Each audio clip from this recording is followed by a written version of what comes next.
Have you ever noticed how some of the smartest people you know can believe things that make absolutely no sense?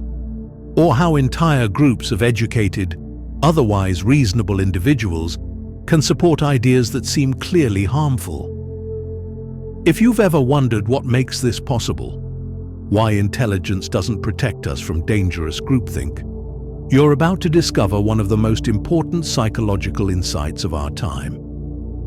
This video explores a powerful idea first recognized in one of history's darkest moments, an idea that might completely change how you see the world around you. So stay with me until the end, because understanding this hidden threat isn't just fascinating. It could be essential for protecting yourself and our society from repeating the most devastating mistakes of our past.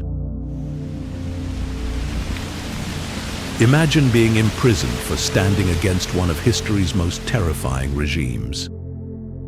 This was the reality for Dietrich Bonhoeffer, a German theologian who resisted the Nazi government while watching his educated nation embrace unimaginable cruelties. From his prison cell, Bonhoeffer made a startling observation that challenges everything we think we know about human behavior. Stupidity, not evil, poses the greatest threat to civilization. This might sound counterintuitive. Surely deliberate malice, the conscious choice to harm others, represents the ultimate danger? Yet Bonhoeffer witnessed something far more insidious, the willing surrender of critical thought that enabled ordinary Germans to participate in extraordinary atrocities. This stupidity wasn't about low intelligence, but rather a moral surrender, the voluntary abandonment of independent thinking. What makes this form of stupidity more dangerous than evil is a crucial distinction. Evil, at some level, recognizes itself as evil. It can potentially be reasoned with, exposed, or contained. But the person who has surrendered their critical thinking carries no such self-awareness. They wrap themselves in righteousness and certainty. Facts bounce off them. Logical arguments dissolve against them. Moral appeals find no purchase. They become essentially unreachable through conventional means. Stanley Milgram's famous obedience experiments at Yale University demonstrated this phenomenon in controlled conditions. Ordinary people administered what they believed were painful, even potentially fatal electric shocks to strangers, simply because an authority figure instructed them to continue. When later asked why they complied, many couldn't provide a coherent explanation. They hadn't thought about it, and that was precisely the problem. Social psychologist Hannah Arendt, observing the trial of Nazi officer Adolf Eichmann, coined the phrase, "the banality of evil," to describe this phenomenon. She was struck by how ordinary and unthinking Eichmann appeared, noting that he never realized what he was doing, despite orchestrating mass deportations to death camps. He wasn't a monster, but a bureaucrat who had surrendered his capacity for independent moral reasoning. This surrender of critical thinking represents not weakness, but a psychological strategy. When reality becomes too complex or threatening to one's worldview, the mind employs a defensive mechanism. It stops thinking about what it cannot bear to consider. This choice rarely appears conscious, but emerges through subtle processes, gradually narrowing information sources, increasing identification with social groups, and enjoying the emotional rewards of certainty. Social psychologist Solomon Asch demonstrated how powerful conformity pressure can be in his famous line experiments. When surrounded by others giving obviously wrong answers about the length of lines on cards, many participants denied the evidence of their own eyes rather than disagree with the group. This wasn't just weakness. It reflected our deep evolutionary programming that treats social rejection as a serious threat. Throughout human history, being excluded from your group could mean death, and your brain still reacts to social disapproval as if your survival were at stake. This explains why many Germans looked away from obvious cruelty happening around them. It wasn't because they approved, but because standing apart was too frightening. The same pattern appears today in every setting where people remain silent, despite knowing something is wrong. In workplace meetings, political discussions, and community groups. Fear drives people to surrender their thinking, not just fear of harm, but of being isolated. The process typically starts with small compromises, staying quiet when you disagree, nodding along with statements you know are false, laughing at jokes that contradict your values. Each compromise makes the next one easier, until thinking independently feels more threatening than following along. This happens internally too. You begin censoring your own thoughts before others can challenge them. Eventually, this self-censorship becomes so automatic that you believe you formed your opinions independently, unaware of how completely fear has shaped your thinking. Swiss psychiatrist Carl Jung observed that people will do almost anything to avoid facing their own souls. Surrendering critical thought provides the perfect escape route. No need to wrestle with moral complexity when someone else will do your thinking for you. Jung warned that people will do anything, no matter how absurd, to avoid facing their own souls. This psychological insight helps explain why otherwise intelligent people embrace absurd beliefs rather than confront uncomfortable truths about themselves or their social groups.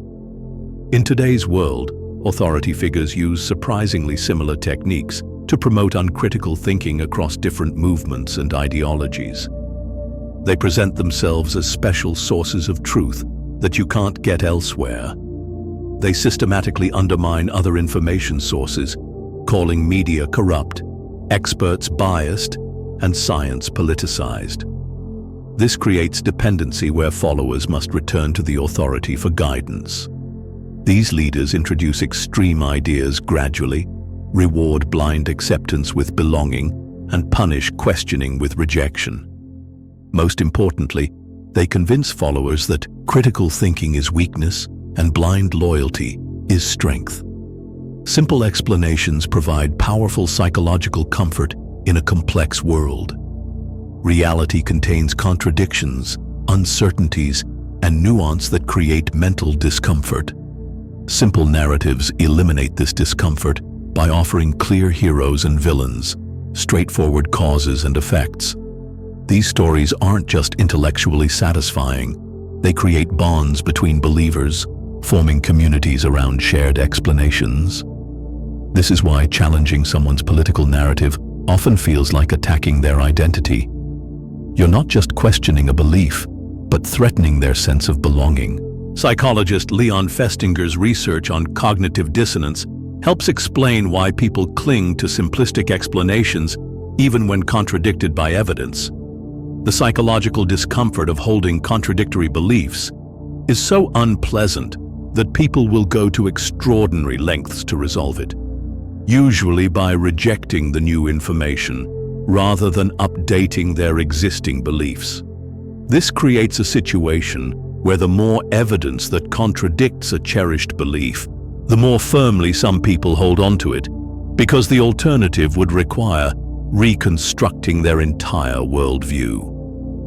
The more confusing and frightening the world becomes, the more attractive these simple explanations grow, transforming complex policy discussions into mythology with good guys, bad guys, and easy solutions.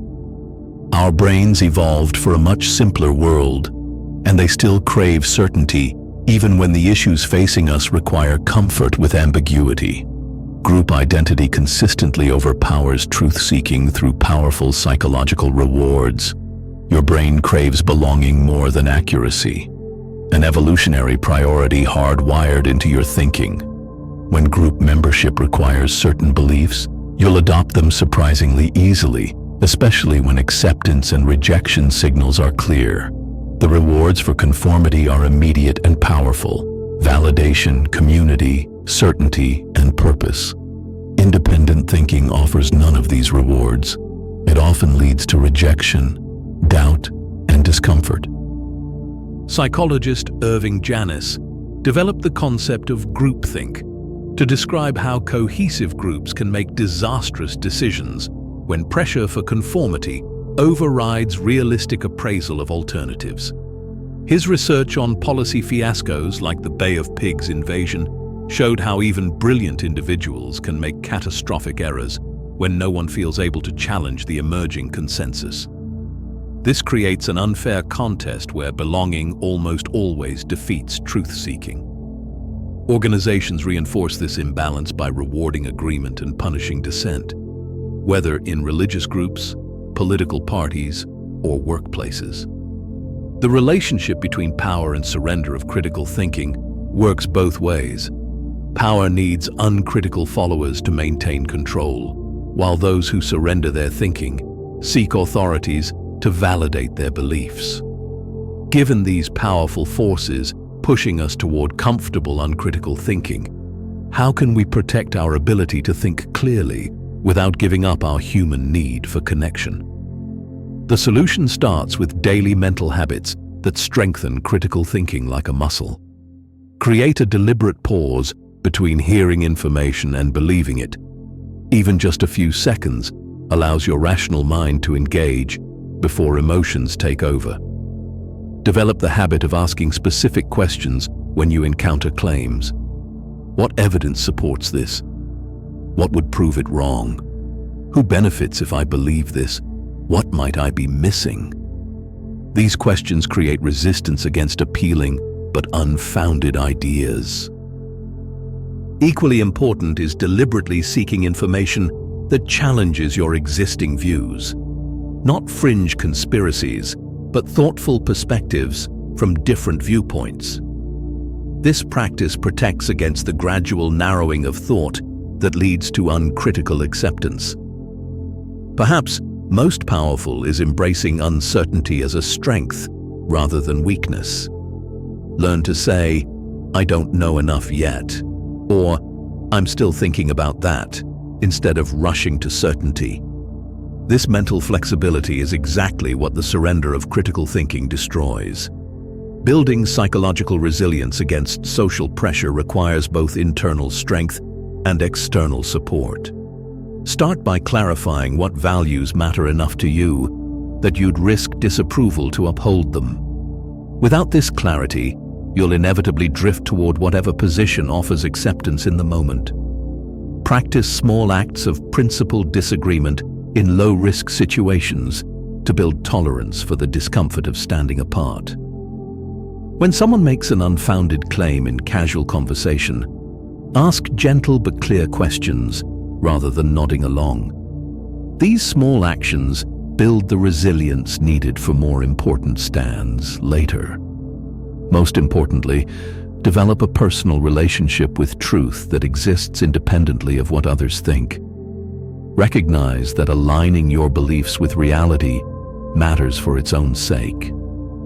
This provides an internal anchor when external pressures intensify.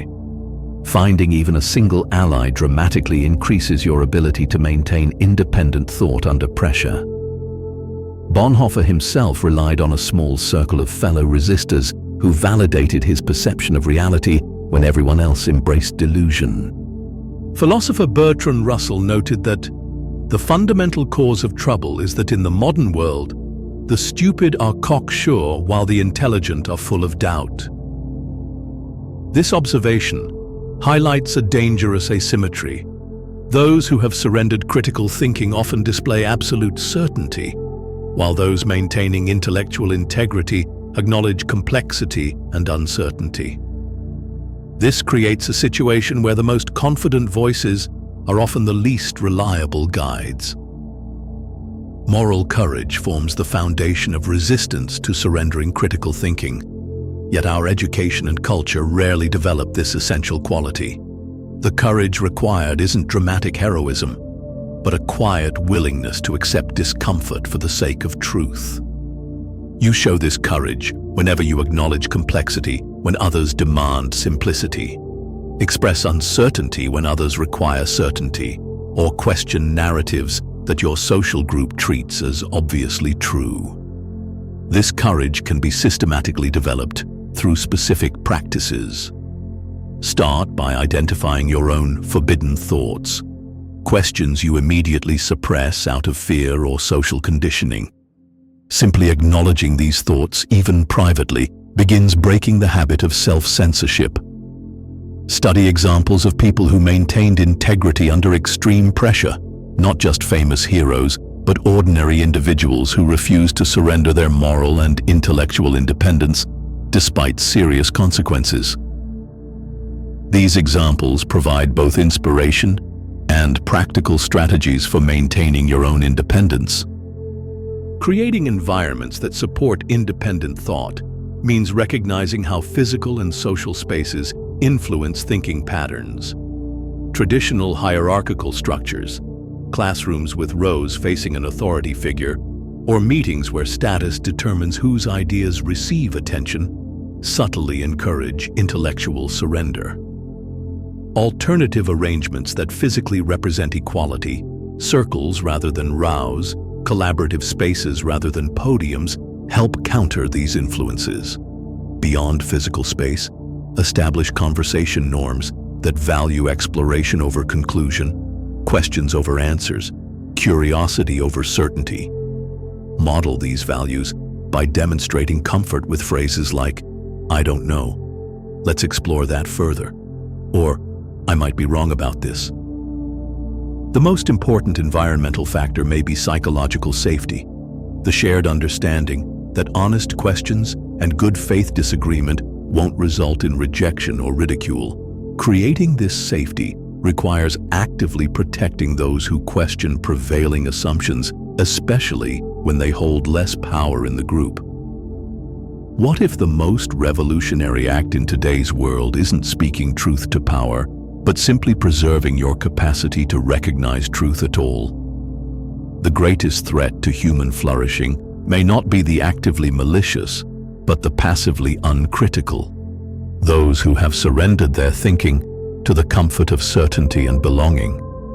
If this video has made you think differently about the importance of preserving independent thought, please share it with someone who values truth over comfort.